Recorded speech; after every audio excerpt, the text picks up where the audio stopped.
So let's just talk a little bit about DB11 and that journey unfolding. The first launch was obviously the DB11 V12 Coupe. We've now had joining that car to offer more choice to the customer, the DB11 V8, V8 powered DB11.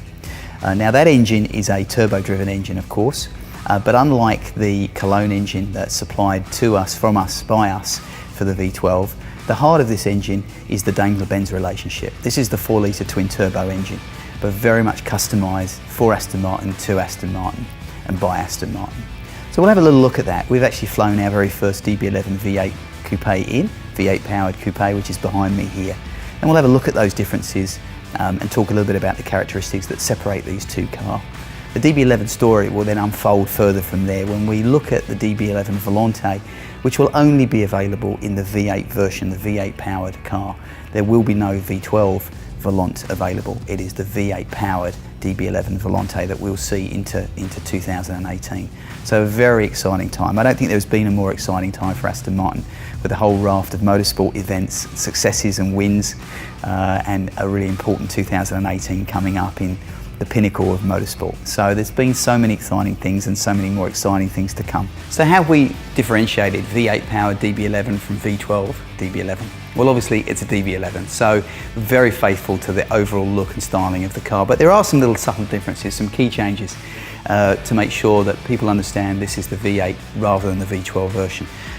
Probably the most noticeable is the number of bonnet vents on the car, heat reduction and driving airflow through the car. On the DB11 V8 powered version of the car, we have 2. You'll see 4 on the V12 version.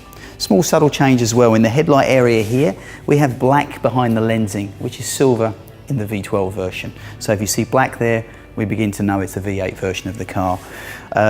Also, a third difference, which is very subtle and probably will win a pub quiz in terms of this one, the grille itself. If we come to the front of the grille here, the finishing on the grille here is slightly different. It's not edged and set in, it's a rounded finish to each grille slat that's there. The difference is really going to be in the driving dynamics, and that's really proven for me in the drive experience between the two.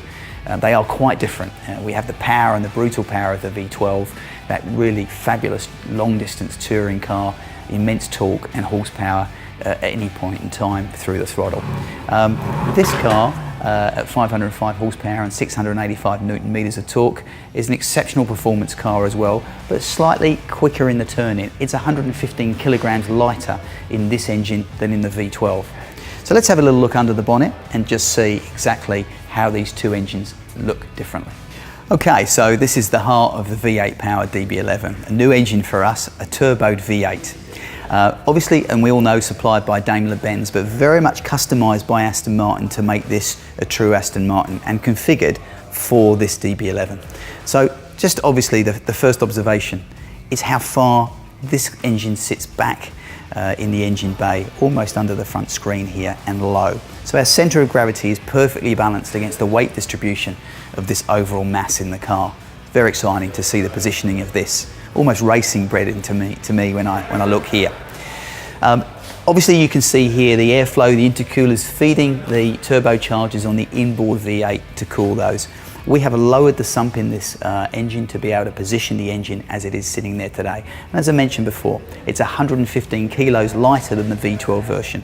And I think a test drive in either will actually show which of the characteristics you enjoy, either the full torque and power of the V12 or the more nimble, perhaps, driving dynamics of the V8 version that we've got here. In terms of other changes that we've made, this has got an ECU from Aston Martin. It's only for the brain of this car, if you like, for this engine, for this car in this configuration. So it responds as an Aston should, as we've designed it to be as well. And there are changes through the acoustics of the exhaust system, again customised uniquely for DB11 and Aston Martin as well. So it breathes differently, it sounds very different. This is truly a V8 powered DB11 Aston Martin. Love you to come and join me, come for a drive and experience the differences between the two, and ultimately you choose.